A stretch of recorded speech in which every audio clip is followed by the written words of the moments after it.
We are facing a number of different headwinds right now. We've got massive droughts going on right now all over the world, in fact. And it's like crisis after crisis, shortages. We've got a drought that's affecting roughly 7 states. And a lot of people are anticipating that things are going to get significantly worse sooner rather than later, unless something drastically changes. And we really haven't seen any change to expect things to improve. So we have to prepare, make sure that your families are prepared. Costco has reported that they're actually closing more stores. And so, you know, in light of shortages and food shortages, Walmart continues to shut down stores. Bank of America is shutting down additional branches. And the concern, many people are concerned about the stability of the U.S. dollar. Where are we headed? And a lot of families are questioning, are we prepared? Are we fully stocked and ready for what will likely come? Many people are spending a lot more to stockpile their pantry and ensure that their families are properly prepared for what is heading our way. Gas prices have literally just decimated some families that were already kind of on the edge. And it was just enough to kind of push families over. Many families are facing bankruptcy. And recently I was reading that the rate of foreclosures is actually climbing.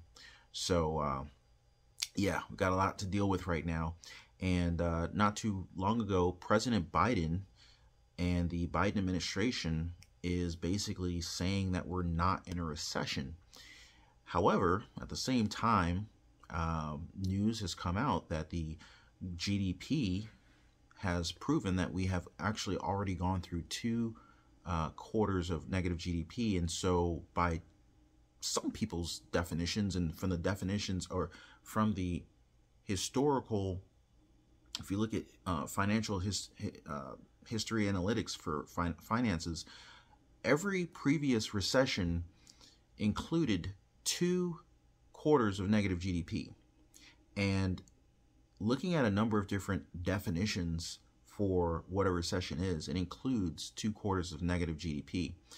But yet somehow politicians are dancing around whether or not we're actually in a recession or not.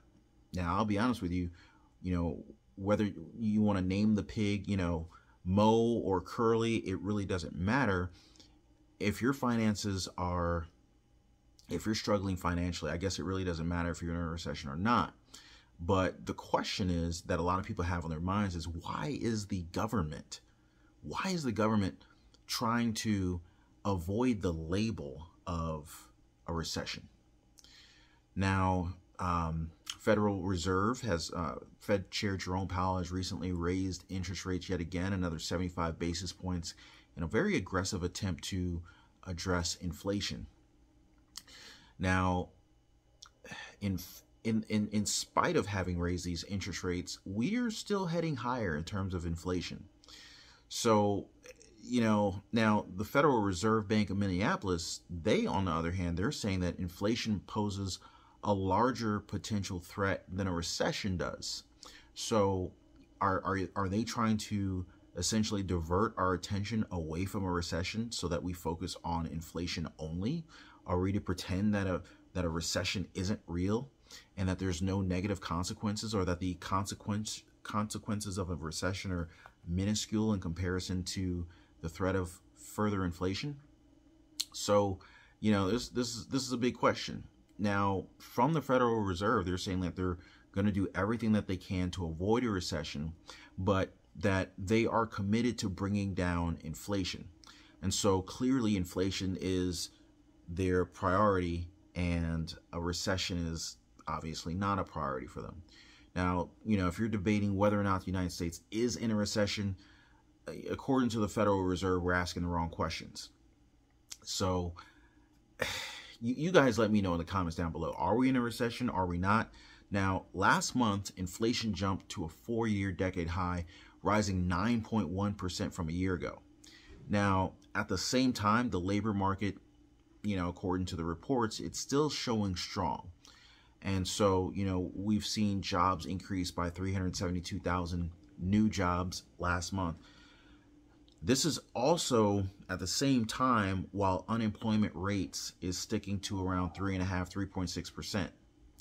Now, on Thursday, new Labor Department information showed signs of a job market cool down, with initial jobs claims hitting their highest level since mid-November. Now, we heard from Fed Chair Jerome Powell not too long ago. In fact, after he raised interest rates, the first quarter point rate hike, he warned that the Fed will take whatever action is necessary to bring down inflation. And he also warned that the job market would be affected. So, I mean, me personally, I'm concerned about a lot of employed individuals who don't know when their last day is going to be. And unfortunately, a lot of people are not prepared for what is coming. A lot of people are not prepared for the potential for job loss. A lot of families are not prepared for the potential layoffs that could happen. And if you're in an industry where layoffs happen, chances are there's going to be a lot of people who are like you hitting the job market after having been laid off. And well, what's going to happen? It's going to be a lot of people in certain sectors, more than likely, that may end up being laid off. And all of these people are going to be looking for new jobs. And the scary part is there's only going to be so many jobs available. And so some people are obvious. It's kind of like musical chairs. Some people are not going to be able to find a seat before the music stops. And that's the scary part. So a lot of people are asking, well, if I don't think that my job is all that secure now, should I just leave now? Should I, look for new employment before I have to find new employment? And then, of course, you're dealing with, a gap in employment. So that could mean that you're falling further behind financially and relying more and more on high interest credit cards to make ends meet. So it could get really difficult and dicey, is what I'm saying. And a lot of families are going to be faced with these questions, and where do you put your money if you do have money? What do you do with it? How do you prepare for this onslaught of unemployment potentially? How do you prepare for mass layoffs? How do you prepare for additional shutdowns? And a lot of people have decided to put their money into precious metals such as silver. Some are investing in gold. And, the question is, what do you believe in? Do you believe in cryptocurrency? Do you believe that the US dollar will continue to hold its value, or will the value of the US dollar continue to decline? Do you want to recalibrate, or I should say reallocate your assets into other types of asset classes to protect yourself and your family? Some people are investing in real estate in spite of the fact that mortgage interest rates are heading north. So there's a lot to consider here, and I've been building out strategies for a long time. And the sad thing is that I feel like a lot of people are just not prepared. A lot of people are not prepared, and they really don't know how to protect themselves and their families. Should you invest in digital assets? Should you invest in land? Should you invest your income into resources such as foods that don't expire for long periods of time?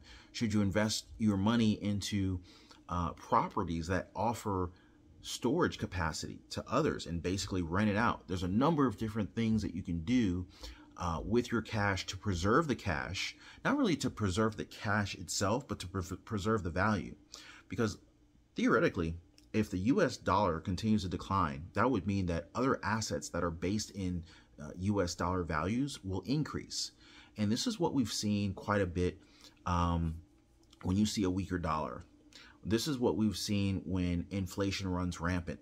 The purchasing power of the US dollar declines, but assets like stocks in the stock market,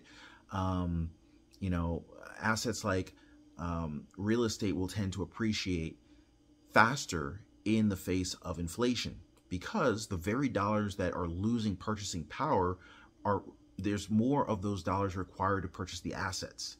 And so how do you offset that? And this is kind of like what hedge funds do, but it's what normal everyday people like me and you and investors and entrepreneurs are doing. They're seeing like what's happening, and they're looking at, okay, well, what are the physical assets that I can invest in today that will actually hold value, like gold, maybe silver. Some people are investing in guns in spite of the recent passing of legislation banning the assault rifles. But there are some assets, physical assets, that will always be worth something. Land is one of them. Warren Buffett said they're not making any more land, and he's right. Many of our grandparents told us they're not making any more land. So real estate is a phenomenal investment store of value, but not all real estate is created equal. So, you know, it's a balancing act, and also more and more families need to diversify their income. If you're depending on one income stream, you are unbelievably vulnerable. It would be like, you know, attempting to prepare or attempting to prep, and you know you only have like 3 days worth of food. Well, we're not fully prepared, are we? So I'm going to continue to bring you guys more information, more news, investing, money updates, preparation tips and strategies. Make sure to consider subscribing to the channel. If you made it this far in this video, make sure to drop a like for the video. I want to help more of you guys prepare financially, and part of that preparation is making sure that your financial education is improved so that you can make smarter money choices, so that you can increase your incomes and ideally diversify your income streams. So I hope that you guys got some value out of this video. Drop a like if you made it this far. Consider subscribing, and I will see you guys on the next one.